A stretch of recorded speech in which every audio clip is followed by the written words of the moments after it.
আসসালামু আলাইকুম প্রিয় দর্শক, সুলতানাস কুকিং চ্যানেলের পক্ষ থেকে আপনাদের জন্য আরও একটি নতুন রেসিপি নিয়ে চলে আসলাম।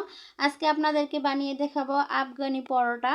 আফগানিস্তানের মানুষেরা এইভাবে পরোটা বানিয়ে খায়, তো ওনাদের কাছ থেকেই নেওয়া এই রেসিপিটা। আর এই তো রেসিপিটা এখন আপনাদেরকে করে দেখাবো। মূল রেসিপিতে যাব এখনই। আর প্লিজ আপনারা সবাই না টেনে পুরো ভিডিওটা দেখবেন, তাহলেই কিন্তু বুঝতে পারবেন কিভাবে বানিয়েছি এই আফগানি পরোটা। আর এই পরোটা বানানোর জন্য এখানে আমি 3 কাপ ময়দা নিয়েছি, আর 1 চা চামচ লবণ দিয়ে দিলাম, আর 1 চা চামচ পরিমাণ চিনি দিয়ে দিলাম। এগুলোকে একসাথে মিশিয়ে নিব। আর এর সাথে দিয়ে দিব 2 টেবিল চামচ ঘি। ঘিটাকে দিয়ে ভালো করে একেবারে মিশিয়ে দিতে হবে, যাতে করে সব জায়গায় ভালো করে ঘিটা মিশে যায়। এই জন্য হাত দিয়ে ডলে ডলে এভাবে করে ভালো করে মেখে নিতে হবে সুন্দর করে। আর বিশেষ করে সবগুলো ডোর সাথে যেন, ময়দার সাথে যেন এই ঘিটা ভালোভাবে একেবারে মিশে যায়, সেই জন্য হাত দিয়ে ডলে ডলে এই কাজটা একটু সময় নিয়েই করতে হবে, 1-2 মিনিটের মতো লাগবে। আর এরপরে আমাদের এই যে ডোটা যখন মেশানো হয়ে যাবে, তখন আমরা এখানে 1 গ্লাস পানি দিয়ে দিব। 1 গ্লাস পানি দিয়ে এটাকে ভালো করে মিশিয়ে নিব। আর আপনারা পরিমাণ বুঝে আর কি পানিটা দিবেন, অনেক বেশি পানি দিতে যাবেন না, তাহলে আবার বেশি হয়ে গেলে দেখা গেছে নরমটা বেশি হয়ে যাবে। আর এই যে দেখতে পাচ্ছেন, আমি কিন্তু একটু নরম করে গুলিয়েছি এই আটাটা। গোলানো আমার হয়ে গেছে, এটাকে আমি রেখে দিলাম 20 মিনিটের জন্য সাইডে, যাতে করে আরও ভালোভাবে সেট হয়ে যায় আমার এই ময়দাটা।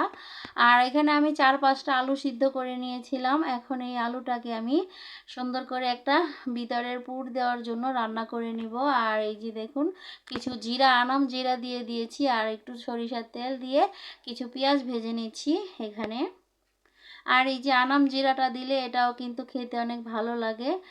আর এই পেঁয়াজগুলোকে এখন আমরা ভালো করে ভেজে নিয়েছি। এখন এই জায়গায় সামান্য একটু পরিমাণ হলুদ আর সামান্য একটু যে ধনিয়ার গুঁড়া, এগুলোকে দিয়ে সামান্য একটু পানি দিয়ে মশলাটাকে 1-2 মিনিটের মতো কষিয়ে নিয়েছি। এখন আমাদের আগে থেকে সিদ্ধ করে রাখা আলু ভর্তাটা দিয়ে দিলাম। দিয়ে এটাকে সুন্দর করে একটু ভেজে নিব আর কি, বাগার দিব আর কি, যেটাকে আমরা সুন্দর করে যেভাবে আলু ভর্তা করি ঠিক ওই রকম রান্না করে নিব। নেড়ে চেড়ে সুন্দরভাবে মিশিয়ে নিব। এবং এই পর্যায়ে কিন্তু লবণটা অবশ্যই চেক করে নিব। আর কিছু ধনিয়া পাতা দিয়ে দিলাম আমি।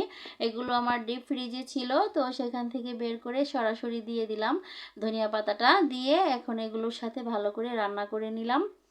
এখন আমাদের ভর্তাটা রান্না করা হয়ে গেছে। আর এখন এই যে দেখুন, আগে থেকে যে গুলিয়ে রেখেছিলাম যে আটা ময়দা, সেগুলো এখন আমি ছোট ছোট লেচি কেটে নিয়েছি একটুখানি করে।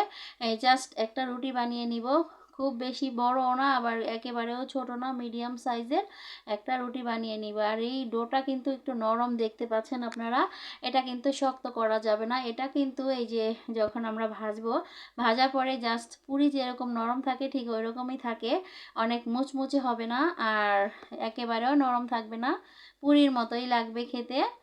আর এই তো দেখুন, এখন এই যে পুরুত্বটা এরকম থাকবে, অনেক পাতলাও করা যাবে না। আর এখন এই যে আমাদের আগে থেকে ভর্তাগুলো যে করে রেখেছি, সেই ভর্তাগুলো আমি এখানে দিয়ে দিচ্ছি সুন্দর করে চামচের সাহায্যে, যেহেতু ভর্তাগুলি তো একটু গরম আছে, আর এই গরম অবস্থায় দিতে হবে, নয়তো বা সুন্দরভাবে বসবে না। আর ঠান্ডা হয়ে গেলে ভর্তাটা শক্ত হয়ে যায়। আর এখন আমি রুটির চারপাশে একটু পানি লাগিয়ে দিলাম হালকা হাতে। এই পানিটা লাগানোর কারণে এখন এই যে আমরা যে মুখটাকে বন্ধ করে দিব, মুখটা বন্ধ করে দেওয়ার পরে এই যে ভিতর থেকে যে ভর্তা দিয়েছি, আর এটা কিন্তু বের হবে না। আর আমি যখন এটাকে ভাজবো, তখন কিন্তু ভিতরে তেলটাও যাবে না। এইভাবে করে সুন্দর করে মুখটাকে বন্ধ করে আমি একটা রেখে দিলাম, আরও একটা বানিয়ে নিচ্ছি। দেখুন, টোটালে আমি 2টা বানিয়ে আপনাদেরকে দেখাচ্ছি, আর বাকিগুলো ভেজে দেখাবো, কারণ এতগুলো বানিয়ে সবগুলো দেখাতে গেলে কিন্তু অনেকটা লেট হয়ে যাবে, আর ভিডিওটা অনেক বড় হয়ে যাবে। দেখা গেছে বেশি বড় ভিডিও বানালে সবাই দেখতে চায় না, পছন্দ করে না, অনেকের হাতে সময় কম থাকে।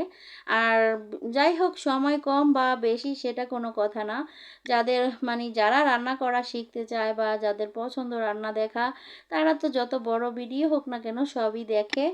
আর আমার ভিডিও যারা যারা দেখেন তাদেরকে সবাইকে অসংখ্য অসংখ্য ধন্যবাদ। আর প্লিজ আপনারা সবাই আমার ভিডিওটা দেখে একটা করে লাইক করে দিবেন, আর প্লিজ কমেন্ট করে যাবেন কেমন লেগেছে আমার রেসিপি।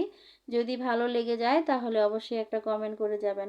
আর আমি তো চেষ্টা করি মানে ভালো করেই কাজ করার। এখন জানি না দর্শকরা কতটুকু পছন্দ করেন কি আসল বিষয়। আর যারা যারা ভালোবাসেন তারা তো অবশ্যই কমেন্ট করে বলেন। যারা কমেন্ট করেন তাদেরকে অসংখ্য ধন্যবাদ। আর যাই হোক, এতক্ষণে অনেক কথা বললাম। আমাদের এই যে এই পরোটাটা এখন কিন্তু আমি উল্টিয়ে পাল্টিয়ে 4-5 মিনিট সময় নিয়ে ভেজে নিয়েছি। আর এটা দেখতে পাচ্ছেন ঠিক এরকম কালার করে ভেজে নিতে হবে। অনেক বেশি মানে অনেক বেশি মুচমুচে করা যাবে না, জাস্ট এরকম করেই ভেজে নিতে হবে। আর দেখুন, এই যে আমি হাত দিয়ে ছিঁড়তে গিয়ে বন্ধ করে দিলাম, কারণ এটা অনেক গরম আছে এই অবস্থাতে। দেখুন, তারপরও আস্তে করে আপনাদেরকে একটু খুলে দেখিয়ে দিলাম। দেখুন কতটা সুন্দর হয়েছে আর কতটা লোভনীয় হয়েছে।